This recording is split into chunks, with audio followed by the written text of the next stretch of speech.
Pemrograman sebetulnya sudah menjadi bagian dari kehidupan kita sehari-hari. Saat kita membuka sebuah aplikasi, baik itu aplikasi di komputer ataupun di smartphone kita, setiap fiturnya itu digerakkan oleh berbagai macam kode. Begitu pula dengan website, game, dan kebanyakan perangkat elektronik lainnya, semuanya perlu kode untuk bisa bekerja sesuai dengan fungsinya. Jadi, buat kalian yang tertarik untuk belajar pemrograman lebih lanjut, tidak perlu khawatir. Kalian semua sudah berada di channel YouTube yang tepat di sini. Kalian akan mengetahui langkah demi langkah untuk mempelajari dasar-dasar pemrograman, sehingga nantinya bisa membuat sebuah program atau aplikasi.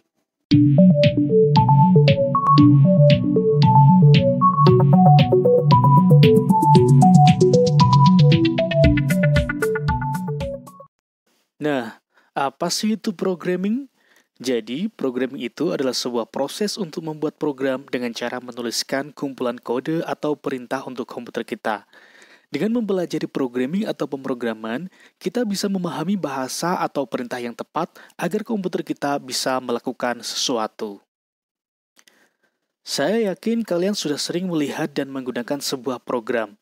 Misalnya ketika kalian mau membeli sebuah barang lewat aplikasi marketplace di smartphone-nya masing-masing, semua proses yang terjadi di dalamnya mulai dari mencari barang, memasukkan barang ke keranjang, check out, pembayaran, sampai melacak lokasi barang ketika dikirim ke rumah kita, itu semua dijalankan oleh baris-baris kode yang ada di dalam aplikasinya. Atau misalnya ketika kita menyalakan lagu lewat salah satu aplikasi pemutar musik misalnya ya, lagu yang kita play itu bisa terdengar karena ada kode yang menginstruksikan aplikasinya untuk memutar lagu tersebut.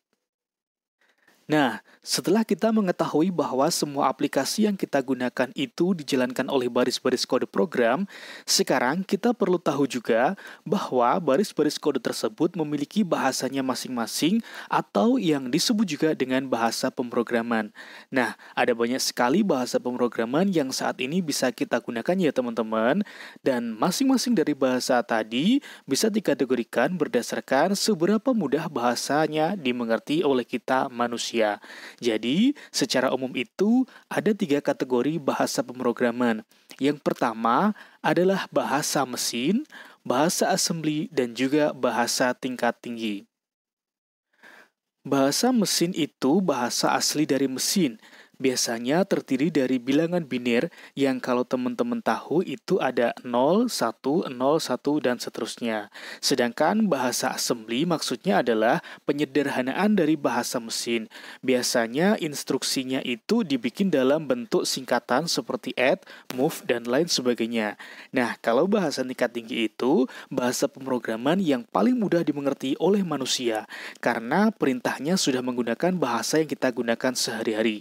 Nah, untuk bahasa pemrograman tingkat tinggi ini, ada sangat banyak juga bahasa yang bisa kita gunakan.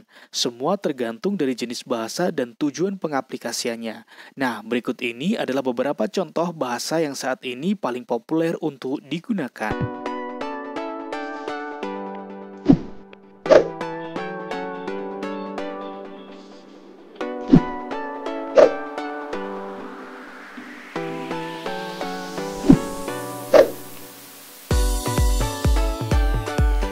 Tiap-tiap bahasa pemrograman tadi memiliki fungsi yang berbeda. Pertama, ada bahasa yang namanya Python, teman-teman. Dia punya fungsi yang cukup luas, mulai dari pengembangan web, aplikasi bisnis, hingga AI, dan juga machine learning. Yang kedua, ada bahasa yang namanya Java. Ya, Java bukan Jawa ya teman-teman. Bahasa yang satu ini biasanya digunakan untuk mengembangkan aplikasi web atau juga aplikasi Android. Terus yang ketiga ada lagi bahasa yang namanya JavaScript yang digunakan untuk membuat aplikasi web, bisa juga untuk aplikasi mobile atau bahkan bikin game. Terus ada contoh lain yang keempat, ada yang namanya C# atau nulisnya C terus ada hashtagnya. Nah ini biasanya yang dipakai untuk pengembangan lintas aplikasi, khususnya untuk aplikasi bisnis. Ya, terus yang kelima ada bahasa yang namanya PHP atau PHP ya, bukan PHP pemberi harapan palsu nih. Ini adalah sebuah bahasa pemrograman yang berfungsi untuk mengembangkan sebuah website atau CMS ya, yang singkatannya dari Content Management System. Berikut ada lagi bahasa yang namanya C++. Nah, bahasa ini umumnya digunakan untuk bikin game ya teman-teman. Berikut ada lagi bahasa yang namanya R ya, atau disebut juga R. Nah, bahasa ini biasa digunakan untuk mengelola atau mengolah data dan juga statistik gitu. Terus, berikutnya lagi kita lihat ada bahasa yang namanya Objective-C. Nah, kalau ini fungsinya untuk membuat sebuah software atau perangkat lunak di OS X atau iOS lah. Terakhir ada bahasa Swift yang kerjaannya bukan untuk nyiptain lagu atau nyanyi ya, itu Taylor Swift, tapi ini dipakai untuk bikin aplikasi iOS ya juga, semua seperti Objective-C tadi. Nah, sekarang mungkin teman-teman ada yang berpikir, kalau misalnya kita mau jadi programmer yang handal, berarti kita harus mempelajari semua bahasa pemrograman yang tadi ya. Eits, tunggu dulu, karena tiap bahasa pemrograman punya fungsi yang berbeda, maka tiap programmer juga membutuhkan bahasa yang berbeda pula. Itulah kenapa kita cukup belajar beberapa bahasa pemrograman aja, tapi secara mendalam. Nah, bahasa pemrograman mana yang kira-kira harus kita pelajari?